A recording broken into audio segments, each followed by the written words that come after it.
nói tài xế lắm gái nhiều tiền, nhưng đó chỉ là mấy năm về trước thôi.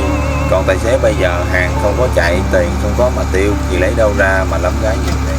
Tôi chỉ là một người lái xe, đời lênh đênh buồn xa cha mẹ, bữa cơm trưa ăn bên vỉa hè, giấc ngủ vội vương mùi khói xe. Tôi chỉ là một người lái xe, đời mưu sinh chăm lo gia đình, chỉ mong sao trời cao thưởng mình, thương cuộc đời nặng gánh mưu sinh.